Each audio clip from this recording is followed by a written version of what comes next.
All right, so just wanted to do a little video today, just because I've seen a lot of chatter on the internet about, you definitely don't want to use an OSSC for the PS2.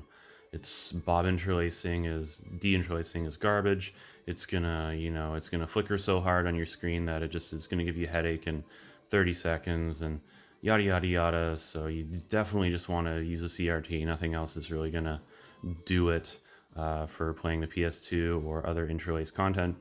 Maybe this was true at one point in time, but I don't know. There's a lot that it can do to mask the deficiencies of Bob D interlace these days. So I thought I would just make a little video to point it out, and just anyone who's curious, maybe they're looking at getting one. You can see sort of an off-screen example of how it looks. I've seen some captures, but those don't really do a lot to communicate just how it actually looks and feels when you're going to be playing it.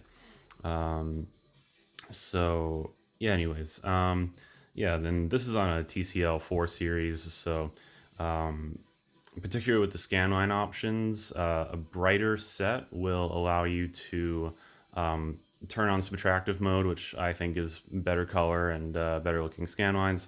But this set does not have the backlight oomph to overcome it, so it darkens the image to a point that doesn't look good. So that's one thing about this set, and then obviously if you had an OLED, you would probably be able to get sufficient brightness, and you'd also have the perfect blacks, better motion, etc., etc. But for a cheapo LED panel like this, I think what the OSSC can provide to it makes it look pretty good. I think it actually it gives more convincing CRT effect on 480i content now than it does for 240p content.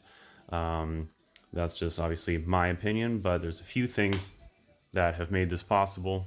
So, main thing. So, if I turn Upsample 2x off and go to the scanline settings and just turn it to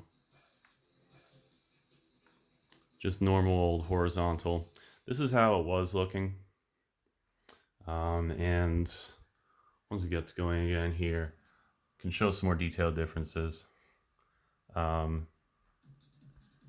If it's gonna want to focus for me.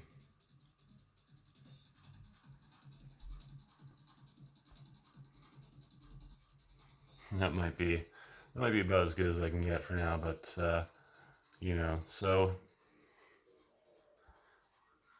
basically it's still not bad. Scanline alternating makes a huge difference. It's going to do a lot to mask the flicker that some people really dislike. But the real killer feature is the grid scan lines, horizontal and vertical, which the higher resolution you go, the better it's going to look.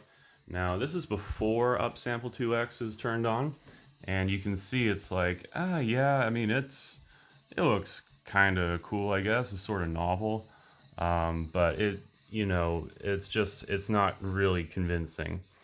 It's just kind of like, it definitely is like, that's cool, I guess, kind of feature. But what Upsample 2x will do for you is it further doubles the horizontal resolution. So it softens things out, and it also cuts up that grid into even narrower pieces.